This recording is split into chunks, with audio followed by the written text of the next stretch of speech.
Hello guys, welcome back to our YouTube channel study with Anjali. आज हम BA part 1 honours paper first राजनीति सिद्धांत का एक बहुत इंपॉर्टेंट टॉपिक डिस्कस करेंगे, फांसीवाद। फासिज्म क्या होता है, ये बहुत इंपॉर्टेंट टॉपिक है। इससे क्वेश्चन आ जाता है, ऑब्जेक्टिव क्वेश्चन भी आ जाता है कि फांसीवाद ये कौन से भाषा से इसका उत्पत्ति हुआ है, इसका अर्थ क्या है। तो फ्रेंड्स, फांसीवाद फासिज्म का हिंदी रूपांतरण है। ये इटालियन भाषा फैसियो शब्द से निकला है, जिसका अर्थ होता है लकड़ियों का बंधा हुआ बोझ।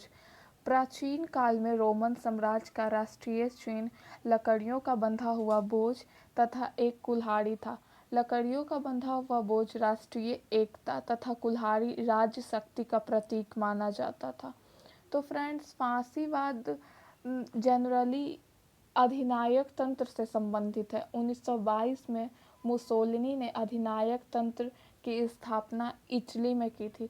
तो ये मन में आता है सवाल कि आखिर अधिनायक तंत्र क्या होता है। तो अधिनायक तंत्र वह राज्य जिसके सब काम केवल केवल अधिनायक तथा तानाशाह की आज्ञा से होता है। उसमें शासक निरंकुश होते हैं, शक्ति एक हाथ में केंद्रित होती है और ये कोई वंशज के आधार पे ये नहीं चलता है, ये राजतंत्र के जैसा नहीं चलता है।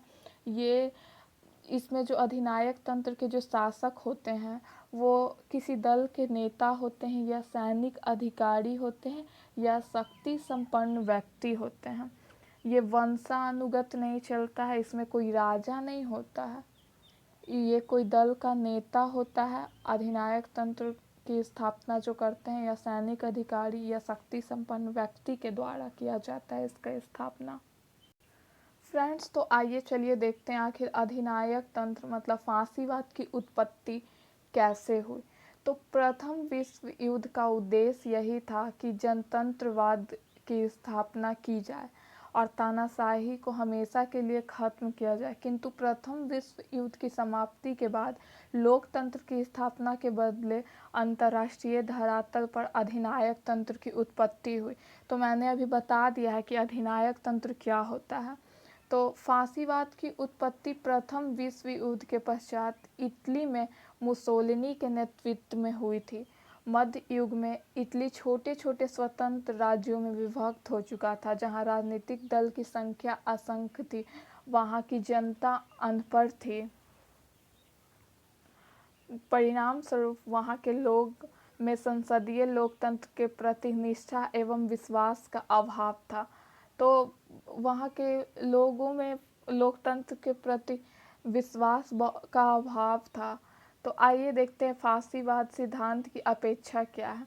तो फांसीवाद सिद्धांत की अपेक्षा वास्तविकता पर आधारित है। फांसीवाद क्या है, जैसे प्रश्न का उत्तर देना कठिन है, क्योंकि यह कोई सुनिश्चित निश्चित सिद्धांत नहीं है। मुसोलिनी ने खुद कहा था कि फांसीवाद का संबंध किसी ऐसे नीति की घोषणा से नहीं है जिस पर विवरण सहित पहले से ही विचार किया गया हो। इसका मतलब ये हुआ फ्रेंड्स कि मुसोलिनी ने साफ साफ शब्दों में ये कहा कि फांसीवाद का संबंध किसी ऐसे नीति की घोषणा से नहीं है जिस पर विवरण सहित पहले से विचार किया गया हो। जैसे कि हम लोग मार्क्सवादी विचारधारा पढ़ते हैं तो उसमें पहले से ही सब कुछ विवरण किया गया है कि मतलब लोगों के कल्याण के लिए, मजदूर जो शोषित वर्ग थे उनके लिए क्या क्या किया जाए, मतलब कि सब चीज़ पहले से ही सैद्धांतिक तौर पे लिखा हुआ सब चीज़ था कि ये चीज़ करना चाहिए। तो यहाँ पे ऐसा कुछ नहीं था। यहाँ पे ये एक सैद्धांतिक ना होकर व्यावहारिक है। वो देश की आवश्यकता और हित के अनुसार सिद्धांत बदल लेते हैं, मतलब देश के हित के लिए अपना सिद्धांत बदल भी सकते हैं। ये सैद्धांतिक नहीं है। पहले से हम ये नहीं कह सकते हैं लोकतंत्र में जैसे कि of the people for the people, ये सब एक है ना कि जनता के द्वारा जनता के लिए, ये सब एक सिद्धांत है, दिया हुआ है। डेमोक्रेसी क्या है, तो इसमें कुछ सिद्धांत नहीं है, इसमें बस एक व्यवहारिक है। वो देश की आवश्यकता और हित के अनुसार सिद्धांत बदला भी जा सकता है। तो आइए देखते हैं कि मुसोलिनी का क्या क्या उद्देश्य था। तो एक राष्ट्रीय नेता की तानाशाही में विश्वास एवं लोकतंत्र की निंदा। स्वतंत्रता समानता की भावना पर आधारित लोकतंत्र में मुसोलिनी को विश्वास बिल्कुल नहीं था। वह इटली को प्रजातंत्र के लिए उपयुक्त नहीं मानते थे, प्रजातंत्र के लिए भी वो उपयुक्त नहीं मानते थे। मुसोलिनी के अनुसार स्वतंत्र लोगों का अधिकार नहीं है बल्कि राज्य की कृपा है। मतलब स्वतंत्रता ये अधिकार नहीं है। हम लोग कहते हैं ना स्वतंत्रता हमारा अधिकार है, तो उनका मानना था कि स्वतंत्रता ये अधिकार नहीं है, ये राज्य की कृपा है। मतलब कि अगर सरकार चाहा तब दे सकता है, नहीं उसका मन रहा तो नहीं भी दे सकता है। कोई व्यक्ति का मतलब अधिकार नहीं है कि वो इसके लिए लड़ेगा कि नहीं ये मेरा अधिकार है, कृपा है सरकार की। लोगों को कितना अधिकार दिया जाए और इसका एकमात्र निर्णायक राज्य है। मतलब लोग को कितना अधिकार दिया जाए उसका निर्णायक राज्य है। समानता व्यर्थ है। उनका मानना था मुसोलिनी का कि समानता व्यर्थ है क्योंकि प्रत्येक व्यक्ति को प्रकृति ने समान नहीं बनाया तथा एक योग्य एवं अयोग्य व्यक्ति समान नहीं हो सकते हैं। मुसोलिनी ने इटली में अपने दल के अतिरिक्त सब दलों पर प्रतिबंध लगा दिया तथा प्रेस को भी नियंत्रित कर लिया और स्वयं तानाशाह बन बैठा। उनका मानना था कि स्वतंत्रता व्यर्थ है, एक योग्य व्यक्ति है और एक अयोग्य व्यक्ति है। तो प्रकृति ने ही अगर उसको समान नहीं बनाया है तो उसको समानता कैसे दिया जाए, तो उनका ये मानना था। और उन्होंने अपने दल के को छोड़ के बाकी सभी दल पे प्रतिबंध लगा दिया था, प्रेस को भी नियंत्रित कर लिया था और स्वयं तानाशाह बन बैठे। व्यक्तिवादी का विरोध। व्यक्तिवादी की यह धारणा है कि व्यक्ति साध्य है और राज्य साधन है, किंतु ठीक इसके विपरीत फांसीवाद की मान्यता थी कि व्यक्ति साधन है और राज्य साध्य है। मतलब व्यक्ति सोर्स है और राज्य साध्य है, मतलब फिक्स है। सोर्स मतलब कि ये व्यक्ति को सोर्स मान रहे हैं। तो मुसोलिनी का विचार था कि प्रत्येक व्यक्ति को निजी स्वार्थ छोड़कर राष्ट्र के कल्याण के लिए कार्य करना चाहिए और उसे राष्ट्र के हित में ही अपना हित समझना चाहिए। मतलब राष्ट्र के लिए जो भी काम इंसान करे वो राष्ट्र के हित के लिए ही करे। और सर्वाधिकारी राज्य में विश्वास। फांसीवाद के अनुसार राज्य सर्वोच्च सत्ताधारी है तथा सभी क्षेत्र को नियंत्रित करने का अधिकार है। राज्य को सारे क्षेत्र को नियंत्रित करने का अधिकार है। मुसोलिनी का कहना था कि सब राज्य के अंतर्गत है, राज्य के बाहर कुछ भी नहीं है। कोई भी राज्य का विरोध नहीं कर सकता, मतलब सरकार का विरोध नहीं कोई कर सकता। सब कुछ सरकार ही है, सरकार के ऊपर सरकार के बाहर कुछ भी नहीं है। हिंसा शक्ति तथा साम्राज्यवाद का पोषक था। फांसीवाद की यह मान्यता है कि अंतर्राष्ट्रीय विवादों का हल शांतिपूर्ण संभव नहीं है। अगर दूसरे देश से कुछ लड़ाई झगड़ा होता है तो सीधे हिंसे पे ये उतर आते थे।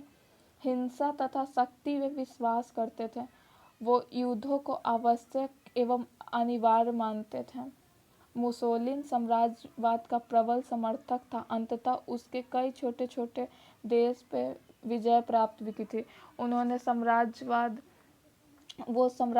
के पोषक थे, इसीलिए बहुत सारे छोटे छोटे देशों पे विजय प्राप्त भी किए थे। अंतर्राष्ट्रीयता का विरोधी। मुसोलिनी का विश्वास विश्व बंधुत्व में कोई विश्वास नहीं था, मतलब अंतर्राष्ट्रीय संबंध में कोई विश्वास नहीं था। उनके अनुसार विभिन्न देशों के राष्ट्रीय हितों में कोई सामंजस्य नहीं है। यही कारण है कि उसने राष्ट्र संघ की सदस्यता छोड़ दी और सैनिक संधि तथा विजय नीति को अपनाई। फलतः द्वितीय विश्व युद्ध की पुनरावृत्ति हुई। तो फ्रेंड्स, उनका जितना भी सिद्धांत था वो सब हिंसात्मक ही था और उनका एक नई आर्थिक नीति भी था। तो फांसीवाद न तो व्यक्तिवादी की इस नीति को पसंद करते थे कि व्यक्ति के आर्थिक मामलों में राज्य बिल्कुल हस्तक्षेप न करे, और न ही समाजवाद की इस नीति को पसंद करते थे कि सब उद्योग का सामाजिकरण हो जाए। वो तो केवल समाज के लिए अनिवार्य और अत्यंत महत्वपूर्ण उद्योग का राष्ट्रीयकरण करना चाहते थे और से सब उद्योग पर निजी स्वामित्व की आज्ञा देते हुए उन्हें देश हित में केवल नियंत्रित तथा नियमित करना चाहते थे। वे कहते हैं कि पूंजीपतियों और मजदूरों में से किसी को भी राष्ट्रीय हित के विरुद्ध काम करना नहीं दिया जाएगा, क्योंकि उनके हित राष्ट्र के ऊपर नहीं है।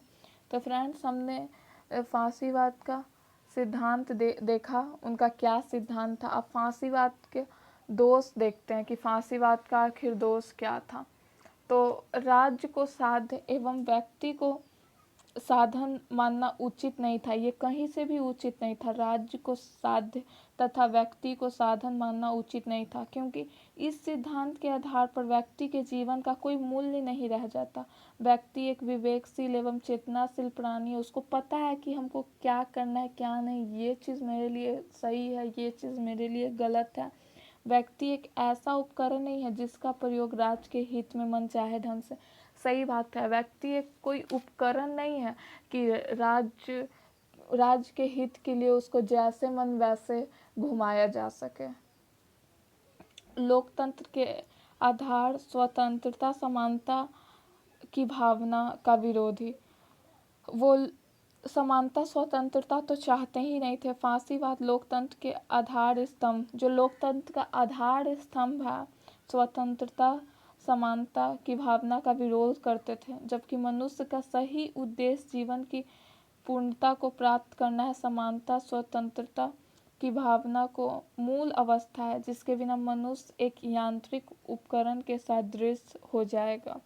मनुष्य को स्वतंत्रता और समानता दी जाए तो वो अपना व्यक्तित्व का विकास कर सकता है, लेकिन ये तो व्यक्तित्व का विकास ही करना नहीं चाह रहे थे। इंसान को विकास की ओर ले जाना ही नहीं चाह रहे थे। वो सब राज्य में ही, मतलब वो अपने आप को बहुत तानाशाह होने के नाते वो राज्य के अंदर ही सब कुछ मानते थे। न राज्य का कोई विरोध कर सकता था, न कुछ भी।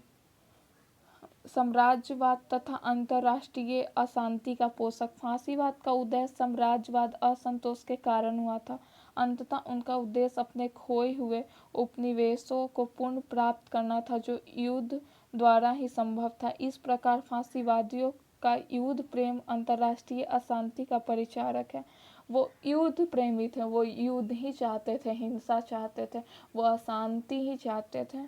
उनको युद्ध से बहुत ज़्यादा प्रेम था। अंतर्राष्ट्रीय अशांति कदम पोषक थे। वो अंतर्राष्ट्रीय मतलब मित्रतापूर्ण किसी के साथ व्यवहार ही नहीं रखना चाहते थे।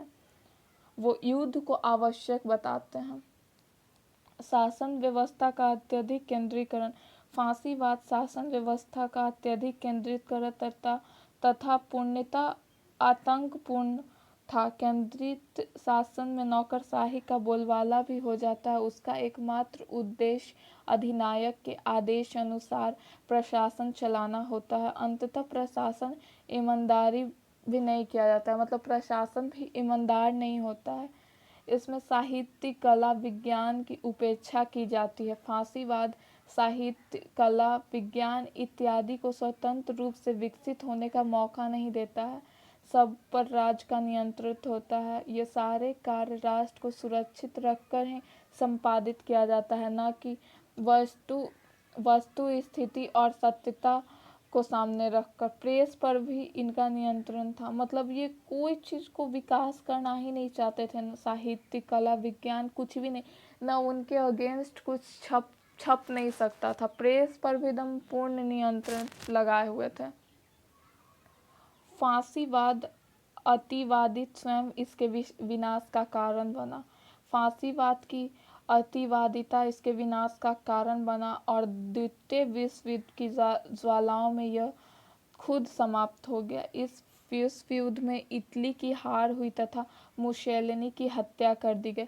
दूसरे विश्व युद्ध में मुसोलिनी की हत्या कर दी गई और फांसीवाद इतना अतिवाद जो किया हुआ था इसका खुद विनाश हो गया। तो उपयुक्त तर्कों के आधार पर हम निष्कर्ष के रूप में यह कह सकते हैं कि फांसीवाद पूर्णतः नवीन अविवेकपूर्ण तथा विनाशकारी विचारधारा है। मानव एक विवेकशील प्राणी है। अंततः मानव पाशविक सिद्धांत को नहीं अपना सकता है। मतलब ये हुआ कि मानव एक मतलब विवेकशील प्राणी है, वो सही गलत सब समझता है, उसको मतलब कि आप जकड़ के नहीं रख सकते हैं, उसके साथ पशु जैसा व्यवहार थोड़ी कर सकते हैं। तो ये खुद विनाश हो गया, द्वितीय विश्व युद्ध में ये खुद खत्म हो गया फांसीवाद। और मुसोलिनी की भी हत्या कर दी गई थी। तो फ्रेंड्स, आपको कैसा लगा ये वीडियो, आप कमेंट्स बॉक्स में बताइएगा। एंड हम नेक्स्ट टॉपिक में दबाव समूह पढ़ेंगे कि दबाव समूह क्या होता है, ये भी बहुत ज़्यादा इम्पॉर्टेंट टॉपिक है। Thanks for watching my video guys, thank you so much.